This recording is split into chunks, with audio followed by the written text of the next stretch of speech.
Doctor plus மெய்யன்பர்களுக்கு உங்கள் பாரம்பரிய வைத்தியர் உங்கள் ராஜசூரியன். இப்போ பாத்தீங்கன்னா நிறைய பேர்த்துக்கு இந்த பிபி மாத்திரைலாம் போட்டுட்டு இருக்கீங்க. பிபி மாத்திரை போடுறவங்க எல்லாத்தையும் பார்க்குறேன், பாவம் ரொம்ப பரிதாபத்துக்குள்ளாகிறாங்க, பல்வேறு நோய்களுக்கு ஆளாயிறாங்க, பிறலிக்கு வந்துடுது, பல பிரச்சனைகள் வந்துடுது. உங்களுக்கு இந்த பிபி கண்ட்ரோல் ஆக என்ன பண்றது அப்படின்ட்டு நிறைய பேர் சிந்திக்கிறீங்க. இந்த பிபி கண்ட்ரோல் ஆகிறது சுருக்கமான செலவே இல்லாத ஒரு மருந்து உங்களுக்கு சொல்லட்டுமா? ஆனா நீங்க அதுவும் சுத்தமான நீர்லையே, ஆற்று நீரா இருக்கணும். நீங்க வாங்குறது பூராமே இந்த 20 ரூபா தண்ணி, அதுவும் கெமிக்கல் போட்டு பாதுகாக்கப்பட்ட இந்த தண்ணியை தான் குடிக்கிறீங்க. நேச்சுரலான தண்ணி இருக்கணும், ஊற்று நீர். கிராமங்கள்ல எல்லாம் இன்னைக்கும் கிணத்து நீர் இந்த மாதிரி எடுத்து தான் சாப்பிட்றாங்க. குளத்து நீர், கிணத்து நீர், காவிரி வாட்டரு இந்த மாதிரி எடுத்துக்கணும். அந்த மாதிரி இயற்கையான நீர். அது இந்த நீரை நீங்க தொடர்ந்து சாப்பிட்டாலே இந்த அதான் சொல்றது, இயற்கையான அந்த நீரை ஒரு 5 லிட்டர் தண்ணியை 1 லிட்டரா காய்ச்சணும். 4 பங்கு விரயமாயிடணும்.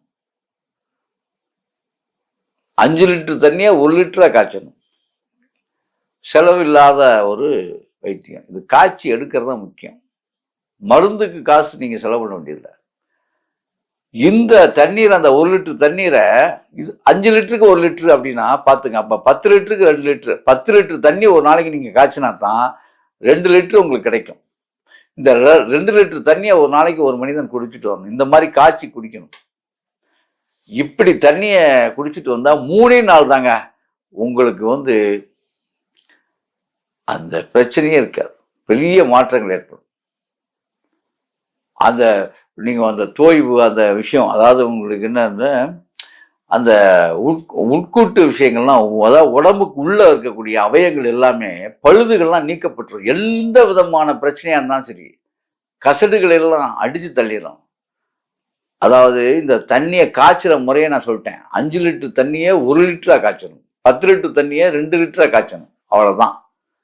இந்த தண்ணி, காய்ச்சப்பட்ட இந்த தண்ணி மருத்துவ குணம், வெறும் தண்ணி தான். ஆனா நான் சொல்றது, நீங்க கேன்ல வாங்கிட்டு வர தண்ணி கிடையாது, கேன் தண்ணி கிடையாது, கிணற்று தண்ணியா இருக்கணும். அப்படின்னா ஊற்று தண்ணியா இருக்கணும், ஆற்று தண்ணியா இருக்கணும், ரியல் தண்ணி. அந்த தண்ணியை அப்படி காய்ச்சி அப்படி குடிச்சிங்கன்னா அந்த மாதிரி உடம்பு, அந்த அவயங்கள், எல்லா அவயங்களையுமே சுத்தப்படுத்தி உடலை ரொம்ப தூய்மையா வச்சிருக்கோம். ரொம்ப நாளா குடிக்க வேண்டாம், 3 நாள் நீங்க அதை செஞ்சாலே கிட்டத்தட்ட 3 ஆண்டுகளுக்கு உங்க உடம்பு வலிமையா இருக்கும், வல்லமையா இருக்கும். அந்த மாதிரி ஒரு தன்மையை ஒத்திருக்கும். அது ஒரு விஷயம். 2வது, இந்த உடல் சிறப்பா இருக்கணும் அப்படின்னா 2 வேளை மட்டுமே நீங்க உணவு உட்கொள்ளணும். 1 வேளை உணவு பழங்கள் எடுக்கணும். நீங்க வெறும் பழங்கள் தான், ஃப்ரூட் தான். 1 வேளை காய்கறியோட சாப்பாடு, அவ்வளவுதாங்க. இரவு ஃப்ரீயா விட்டுருங்க உடம்ப. எப்படி? இரவு சாப்பாடு சாப்பிடக்கூடாது, ஃப்ரீயா விட்டுருங்க. இது மாதிரி பழக்கத்துக்கு வரணும். 2 வேளை உணவு மட்டுமே நீங்க எடுக்கணும். உங்களுக்கு என்ன வேலையாக இருந்தாலும் சரி தான். அப்ப இரவுல என்ன சார், 1 டம்ளர் பால் குடிச்சுக்கலாம், தப்பில்லை. மஞ்சத்தூள் போட்டு, அதுல சுக்குத்தூளோ மஞ்சத்தூளோ இதெல்லாம் போட்ட ஒரு பாலை குடிக்கணும். ஏன்னு கேட்டா, அது ஏலக்காய் தட்டி போட்டீங்கன்னா பிரச்சனையே கிடையாது. ஏன்னா சளியை எடுக்கக்கூடிய வல்லமை. ஏன்னா பால் கபம் கட்டும். அதனாலதான் அந்த மாதிரி பாலை நீங்க குடிச்சிடணும். அப்படி இது மாதிரி நீங்க பண்ணிட்டு இந்த மாதிரி செஞ்சு சாப்பிட்டு வந்தீங்கன்னா கண்டிப்பாக அந்த உடல்ல உள்ள அசுத்தங்கள் வெளியேறி உடல் காற்று போல உடம்பு ரொம்ப லேசாயிரும். அந்த லேசான உடம்பு உங்களுக்கு இதமாகவும், உங்களுக்கு வேற நோய்களை 3 இயர்ஸ் ஒரு டைம் இது மாதிரி பண்ணிட்டீங்கனாலே 3 ஆண்டுகளுக்கு, 3 நாள் பண்ற அந்த விஷயம் 3 ஆண்டுகளுக்கு உங்களுக்கு ஆரோக்கியமான அந்த உடம்பை பெற்றுத்தரும். 3 வருஷத்துக்கு ஒருக்கா இது மாதிரி நீங்க பண்ணிட்டாலே போதும். ஆரோக்கியமான, அற்புதமான, ஆனந்தமான வாழ்க்கையை நீங்கள் வாழ்வீர்கள். ஆகவே என்பர்களே, அந்த அற்புதமான வாழ்க்கையை இந்த 5 லிட்டர் தண்ணியை 1 லிட்டரா காய்ச்சறதுல அடங்கி இருக்குங்கிற ஒரு மாபெரும் உண்மையை உங்களுக்கு பதிவிட்டேன். அது மட்டும் இல்ல, காய்ச்சலே வராது உங்களுக்கு. 1 லிட்டர் தண்ணிய, அதாவது 5 லிட்டர் தண்ணிய 1 லிட்டரா யார் காய்ச்சி குடிக்கிறானோ, காய்ச்சல்காரனுக்கு அந்த தண்ணியை வந்து மிளகுத்தூள் போட்டு நீங்க கொடுத்தீங்கன்னா உடனே காய்ச்சல் நிற்கும். மிளகுத்தூள் மட்டும் ஆட் பண்ணி கொடுத்தீங்கன்னா உடனே காய்ச்சல் நிற்கும்.